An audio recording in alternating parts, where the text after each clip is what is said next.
Bueno, de mi experiencia de las negociaciones internacionales, generalmente el acuerdo está más o menos cocinado antes de cocinar, ¿no? Entonces, por lo menos los ingredientes y la receta ya está preparada. Yo creo que tal vez la reunión de París, si se compara con las otras COPs, las reuniones de los estados. La última en Lima. La última en Lima tiene tal vez un factor de éxito que no tenían las otras. Es que no se contempla firmar un acuerdo global que todas las naciones del mundo firman. Hay una dinámica diferente. La dinámica diferente es que cada país ha preparado su propio plano de contribución al desafío global. Colombia lo hizo hace algunas semanas. INDC. Aquí tuvimos y significa que es un proceso más, no sé cómo dices en español, pero bottom up, no es más de abajo hacia arriba. Sí, de abajo a arriba. Ahora, como los gobiernos han preparado sus propios planos, supongo que depende de la práctica de democracia que hay en cada país. Hay países donde este tipo de ejercicio se hace de manera muy centralizada, hay otros que está basada en una participación ciudadana o de los diferentes niveles de representación de los ciudadanos. Depende de la práctica de democracia que hay en cada país. Tengo también un elemento que me parece importante.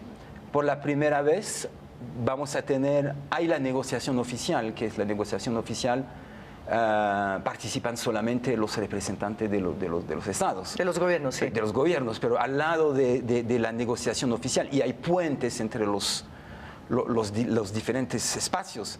Hay un espacio muy importante y que no está en otra ciudad o del otro lado de la ciudad de París, es en el mismo sitio. Hay un pabellón de la sociedad civil que va a poder también expresar la voz de la ciudadanía.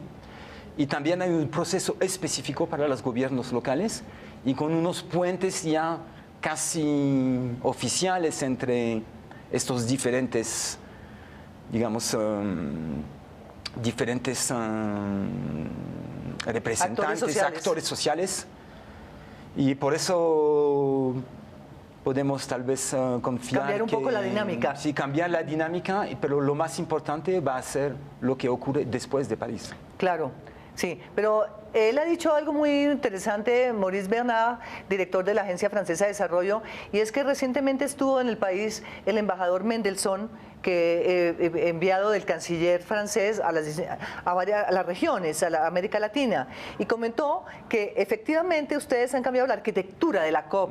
Ya no es como en Lima o como en Río, que los gobiernos estaban a 40 kilómetros, las ONGs y los pueblos indígenas a otros 30 kilómetros y nunca se cruzaron ni se hablaban.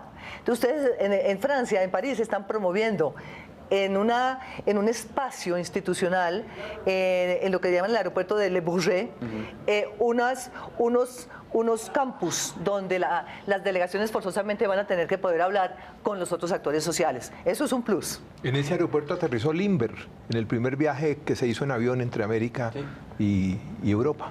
Ah, pero qué bueno ese recuento histórico. Sí.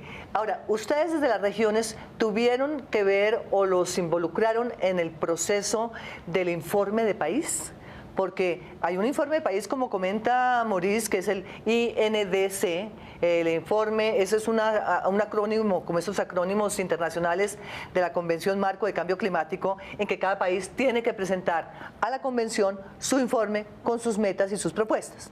¿Ustedes tuvieron algo que ver? En el caso de las organizaciones ambientales, pues no lo tuvimos. Posiblemente lo hagan a nivel de gobierno, ¿sí? Pero no se ha tenido en cuenta la voz de las comunidades, que son las que estamos sufriendo las consecuencias del desarrollo sostenible, que para nosotros como regiones es un desarrollo insostenible. ¿Por qué?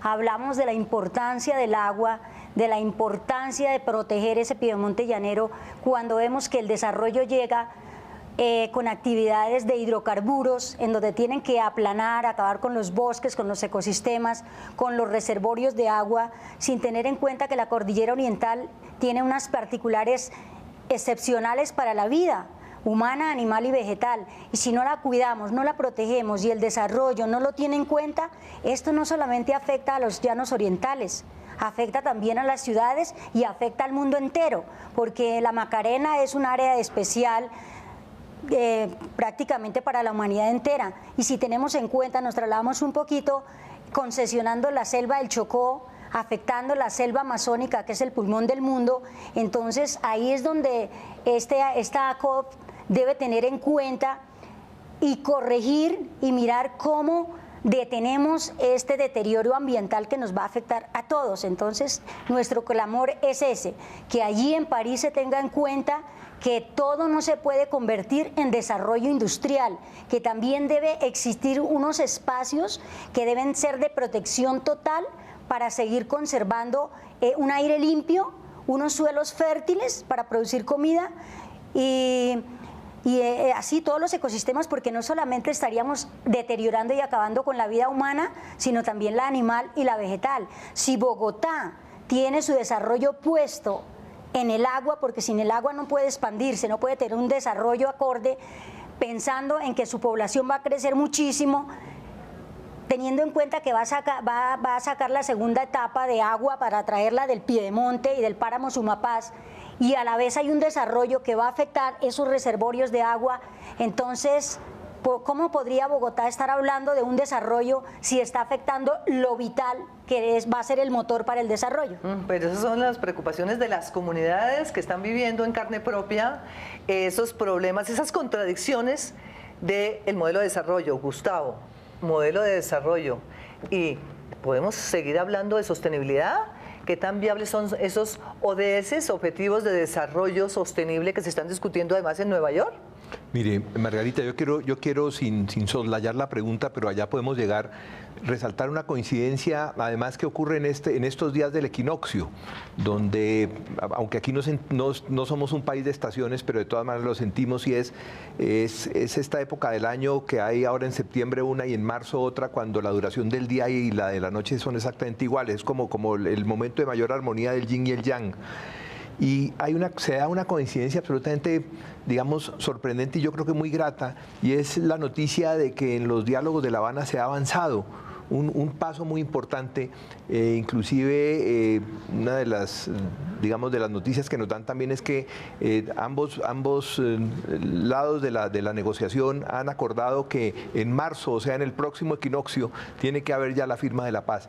Y resalto esto porque quizá el ingrediente fundamental para la adaptación, no solamente al cambio climático, sino a todas las transformaciones del mundo, es la paz. O sea, en unos territorios en guerra es imposible que haya adaptación, no solamente al cambio climático, sino en adaptación al crecimiento poblacional, a las dinámicas financieras, a la variabilidad climática, que es lo normal. Coincidencialmente, en este momento, un día como hoy, hace 17 años, estaba llegando y comenzaba a hacer grandes estragos el huracán Mitch a Centroamérica. Y fue un huracán, digamos, que ocurre en temporada de huracanes, pero con unas características un poco atípicas por su comportamiento, por su ruta, pero sobre todo encuentra unos territorios devastados por muchos años de guerra, por muchos años de conflicto armado, y eso hace que el territorio hubiera perdido en gran medida su capacidad de, digamos, de absorber sin traumatismos los efectos de ese huracán. Su resiliencia. Entonces, eso le dio una dimensión mucho más grave. O sea, el aguacero fue más fuerte, pero el techo estaba lleno de goteras, y esas goteras habían sido de la guerra, y eso significaba territorios minados en las fronteras, eso significaba poblaciones, digamos, dispersas, eso significaba la destrucción de muchísimas, digamos, de los medios vitales de la gente. Y entonces uno piensa cómo, aunque no hubiera cambio climático, los territorios afectados, golpeados por tantos años de guerra, en Colombia podríamos decir fácilmente que 60 o más años de guerra, pues no solamente no pueden adaptarse al cambio climático, sino a ninguna otra dinámica. O sea que, volviendo también al tema de los deberes de los adultos con los niños y las niñas y las generaciones jóvenes, pues quizá el principal deber que tenemos con miras a que podamos formar parte de ese nuevo planeta en que se está convirtiendo la Tierra como consecuencia del cambio climático es dejarlos en paz.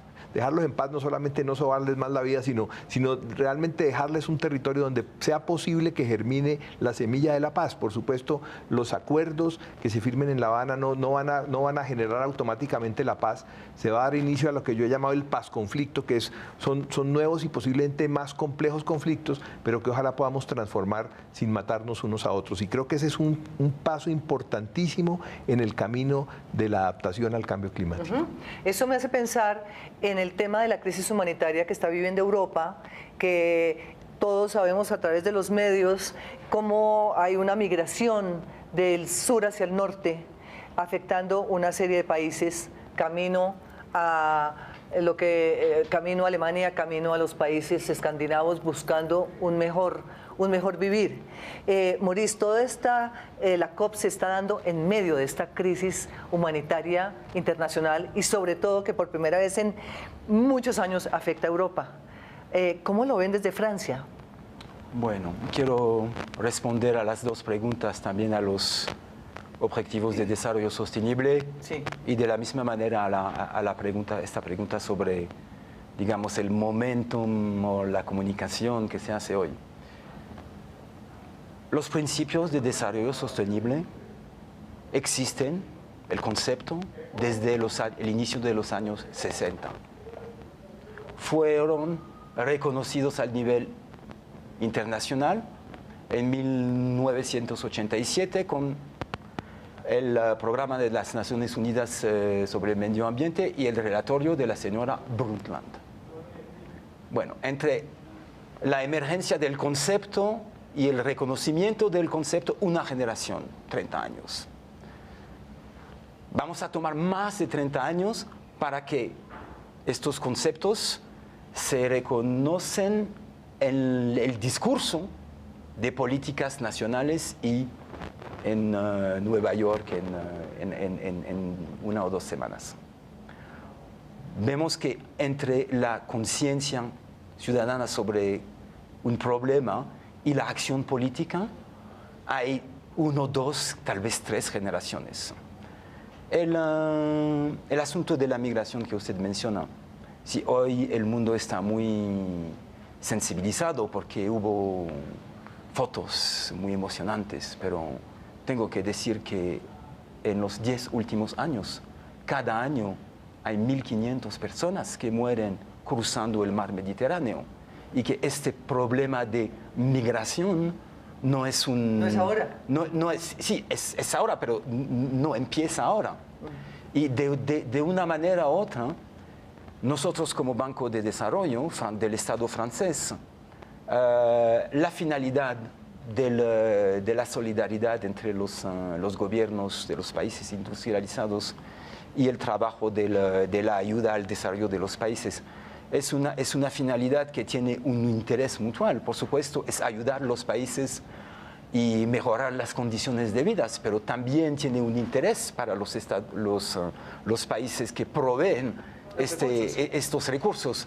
Es para asegurar que el equilibraje del nivel de vida en países pueda ser un factor que motiva a la gente a desarrollar su propia vida en su propio país y no ir a buscar tierras más verdes del otro lado del Mediterráneo. Es que vale la pena aclarar a la teleaudiencia de Su Madre Naturaleza lo que es una banca de desarrollo y lo que es un banco normal, corriente. Entonces, son bancos y bancos. ¿Correcto? Porque es que aquí a veces no hacemos la diferencia, pero la FDE es como el Banco Mundial o como el Banco Interamericano de Desarrollo o la CAF, que son bancas de desarrollo que hacen préstamos a los gobiernos para desarrollo de infraestructura u otros. Pueden ser préstamos, depende del nivel de desarrollo del país. Por ejemplo, en Colombia es un país casi emergente. Sí. Entonces, la relación entre Francia y Colombia es a través créditos que son más baratos que el mercado, pero cuando Francia trabaja en varios países de África al sur de Sahara, la intervención es con recursos no reembolsables. Como unas donaciones. Sí, donaciones. Claro. Fíjate, Margarita, una cosa muy interesante, y es que en el territorio colombiano se está dando como fractalmente, en una escala más pequeña, este tema global va a aumentar por el tema de los desplazados ambientales.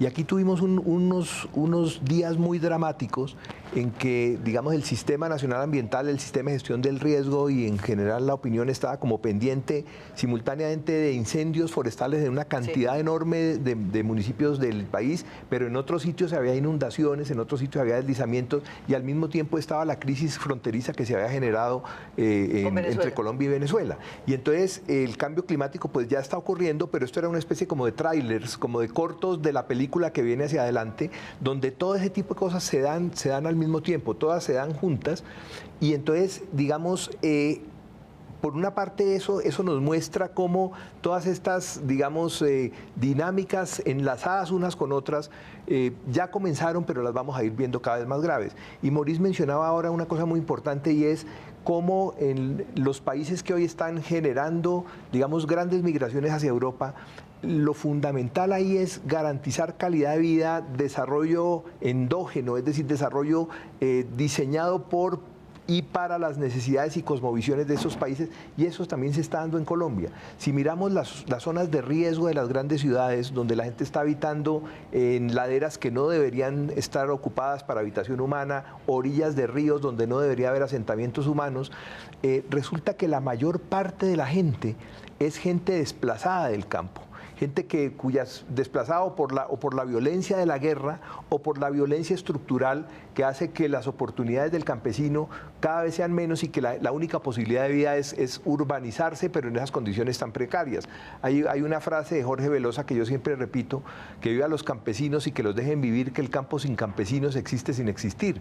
Pero es que el campo sin campesinos también significa mayor vulnerabilidad de las ciudades y mayor imposibilidad de las ciudades para adaptarse al cambio climático. Bueno, María Elena, usted que viene del campo, está en una zona donde ha habido muchísimo desplazamiento de población, ha habido incendios, o sea, ¿cómo están viviendo ustedes allí en el Piedemonte Llanero todos estos fenómenos? Bueno, haciendo un contexto en lo que hablaban los de la COP, pues pienso que para mí sí es una gran oportunidad y en la COP debe escuchar estos diálogos que se llevan, porque es el sentir y las realidades sociales que se están viviendo en las regiones, porque estos bancos, como pues el suyo y muchos, lógico, ayudan de una manera importantísima a los países pobres, en este caso Colombia. ¿Y cómo los ayudan? Con préstamos.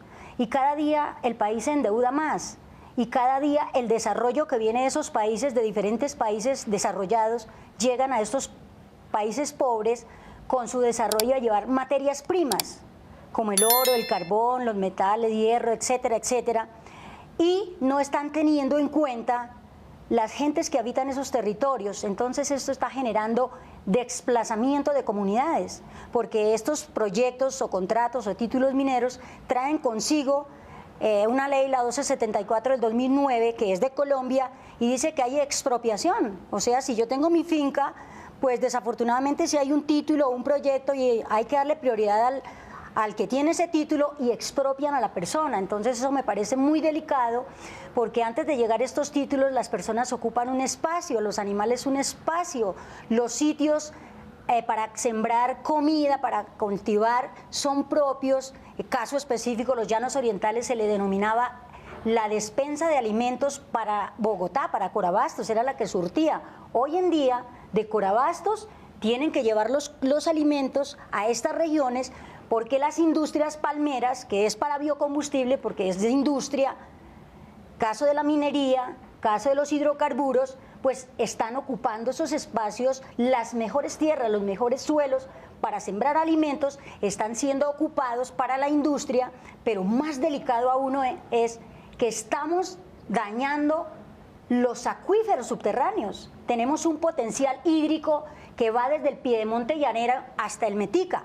Son acuíferos, aguas subterráneas, y con tanta perforación de los hidrocarburos, con tantos cultivos de palma, con tantos químicos que le tienen que aplicar tanto para la industria petrolera como para la palmera, como para los megacultivos industriales de palma, eucalipto, caucho, etcétera, etcétera, etcétera, porque los llanos orientales cambiaron totalmente su esencia.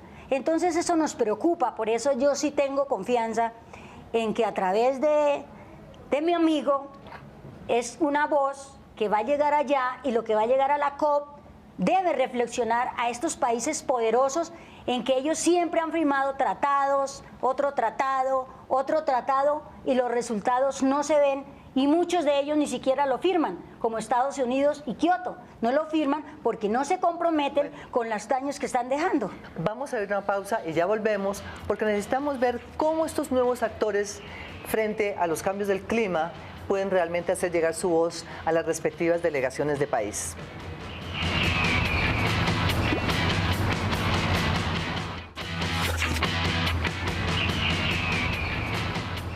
Bueno, aquí desde Su Madre Naturaleza, de Canal Capital, queremos hacer un redondeo de lo que fue el encuentro de las Américas frente al cambio climático y lo que esto aporta en la ruta hacia París, hacia esas negociaciones que van a definir realmente unos compromisos de los países. Estamos entonces en ¿cómo va ese mensaje a París, Maurice? Bueno, permite, pero quería también responder a María Elena, sí, porque por creo que hay una confusión sobre cuál es el papel de los bancos de desarrollo. Los bancos de desarrollo no financian actividad minera, hidrocarburos. Los bancos de desarrollo financian desarrollo rural, acceso a agua, energía renovable.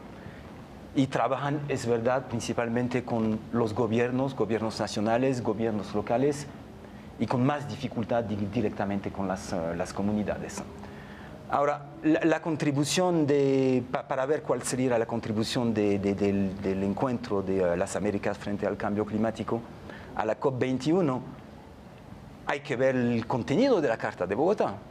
Y la Carta de Bogotá es, para hacer un resumen, tiene la ambición de ser la voz de los ciudadanos, los pueblos del mundo, que son probablemente los más afectados por el cambio climático, porque son los que viven lo más en relación con el medio ambiente o que están vulnerables a las consecuencias del cambio climático. Por ejemplo, en Bogotá se habla de sequía, también los fenómenos pluviales que pueden generar problemas de inundaciones con riesgo a los bienes materiales, pero también a las vidas humanas.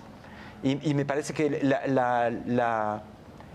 el alcance de la iniciativa que tomó el alcalde, porque es una iniciativa bastante personal, va a depender, la influencia que va a poder tener va a depender de su capacidad a encontrar puntos aliados entre ahora y el fin de noviembre, para encontrar aliados que tienen un peso, que tienen una capacidad a hablar con los gobiernos, para que este mensaje se vincula de manera la más eficaz posible. O sea, la capacidad de negociar con el gobierno nacional y con la delegación de país, y que estos insumos realmente se tengan en consideración en esa posición de país. Me parece. ¿Usted cree que eso es viable?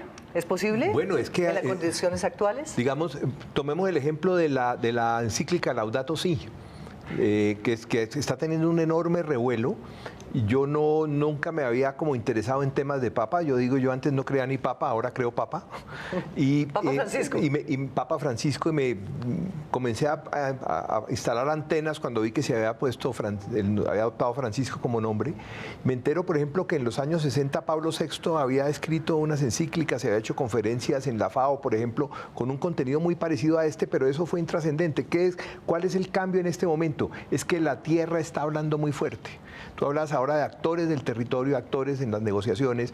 Bueno, el clima siempre ha sido un actor, el agua siempre ha sido un actor, el suelo siempre ha sido un actor, las selvas han sido actores, pero nunca las habíamos aceptado los humanos como actores. Las veíamos simplemente como algo que formaba parte del paisaje de fondo o como unas mercancías alrededor de las cuales los humanos negociábamos. En este momento están asumiendo a la fuerza, a la brava, su papel de actores, y yo creo que algo fundamental es que los humanos seamos conscientes de que el agua, por ejemplo, no es un objeto material alrededor del cual los humanos negociamos, sino que el agua es un actor que debe participar en todas las decisiones del desarrollo con voz y con voto. Cada vez que oímos hablar de desastres hidrometeorológicos que tienen que ver con clima o con el agua, basta preguntarse qué derecho fundamental le ha sido violado al agua y ahí encontramos la causa del desastre.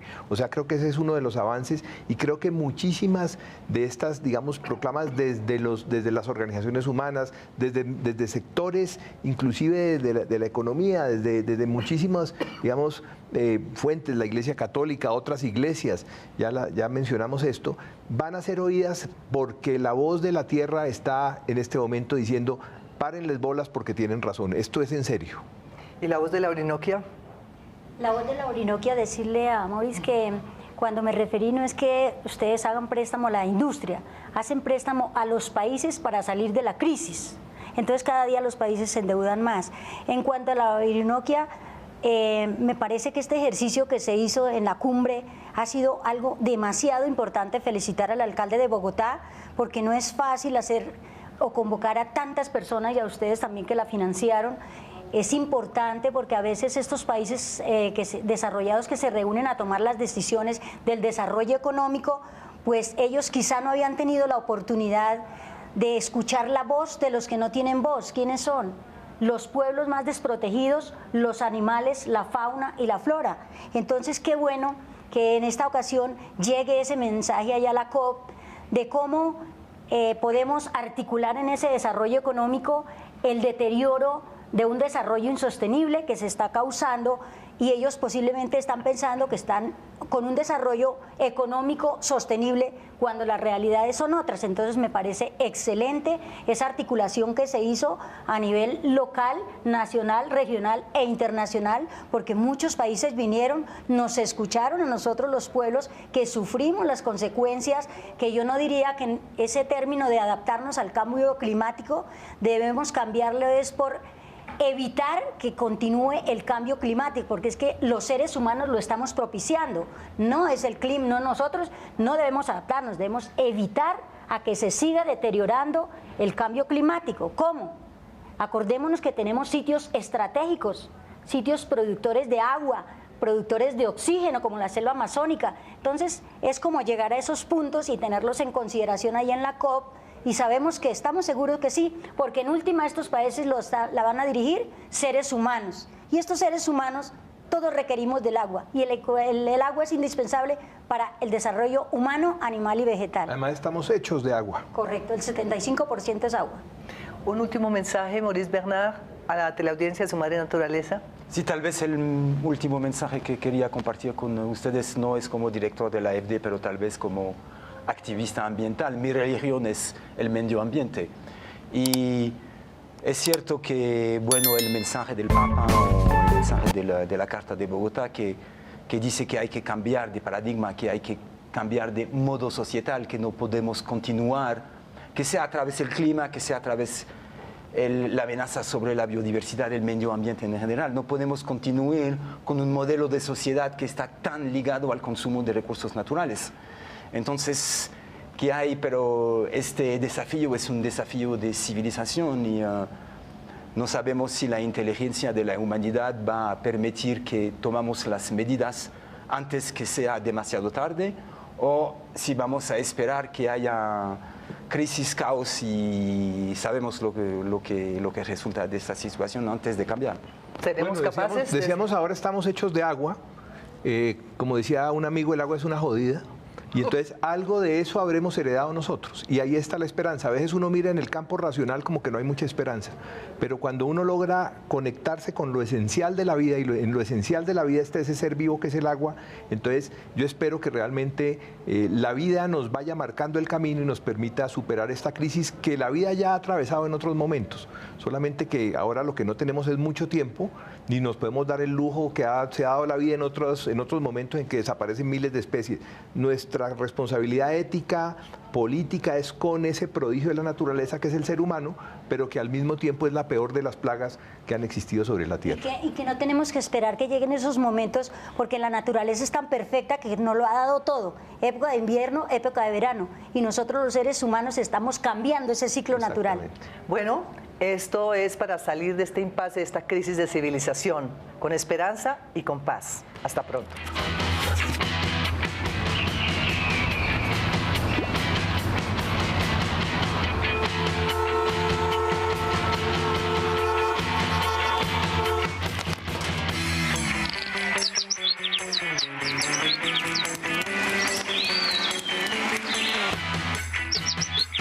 Esto es Su Madre Naturaleza.